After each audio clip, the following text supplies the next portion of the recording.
Some called this ad the nail in the coffin for the Romney campaign, and one fact-checking website even called it the lie of the year. Take a listen. Obama took GM and Chrysler into bankruptcy and sold Chrysler to Italians who are going to build Jeeps in China. Mitt Romney will fight for every American job. Okay, so that was a Mitt Romney ad saying that they were going to build Jeeps in China. And it was labeled a lie. But now it seems the joke is on them. Chrysler just announced that 100,000 Jeeps will actually be made in China starting next year, just like Mitt Romney said. And joining us right now to weigh in on this is the founder and president of Less Government, Seton Motley. Good morning to you, Seton. Morning, sir. How are you? I'm doing okay. I remember this. Remember Mitt Romney from the great state of Michigan. He knows a lot about the car companies. And so then when he said, you know, Chrysler's they're going to wind up making Jeeps in China, the left-wing media just exploded, didn't they? Yeah, they did. It was the lie of the year for the Washington Post. And then, of course, it turned out to be, factually accurate. I'm reminded of Dan Rather on the papers. The documents were false but accurate.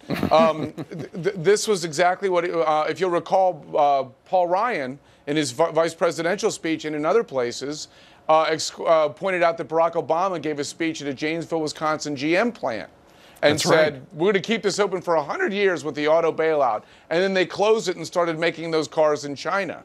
I'd like to also point out that China, and by the way, and the media fact checkers found that to be a lie too. They sided with Obama on that too, and Romney Ryan was correct on that as well. Sure. I'd like to point out that 55% of the GM has increased production in China by 55% since the bailout, and they make 7 out of 10 cars outside the United States. So it's a good thing we did this $83 billion auto bailout for American jobs. Sure.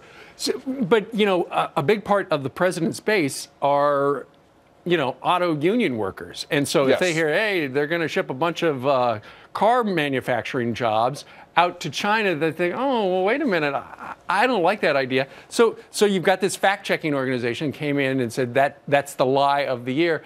Why would a fact-checking organization say something like that? You would think that they would be non-political, but in fact, sometimes they are a little political. Well, they have fact in the name, so that makes it right? No, I think the fact-checking movement is the latest in the unbiased journalist movement, which prior to 1965 didn't really exist. If you remember the olden days, they had 2 papers in a town, one for one party and one for another. Sure. And we created unbiased journalism to say, let's pretend to be unbiased when we're actually promoting leftism. I think the fact checkers is another advancement of that cause. And at the end of the day, they're just leftist as they always have been. Let's take a look at a quotation from the CEO, the head guy there at Chrysler. They say, quote, as part of our global expansion of the Jeep brand, there are some cars that can never be made in the United States and exported. We will keep the pillar cars of Jeep in the United States. Wrangler is one, Jeep Grand Cherokee is another.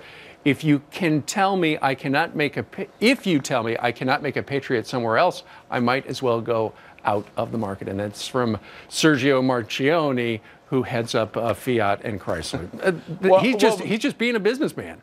Well, I understand that. And of course, if we looked at the tax and regulatory burdens placed on companies here, it's kind of pathetic that it's cheaper to make it in China and ship it back here than it is to make it here. But that's not the company's fault, that's the government's fault. But you see Toyota expanding in Mississippi. You see, I think Volkswagen's in Tennessee. You see a bunch of car companies building. What do those states have in common? Oh, yes, their right to work.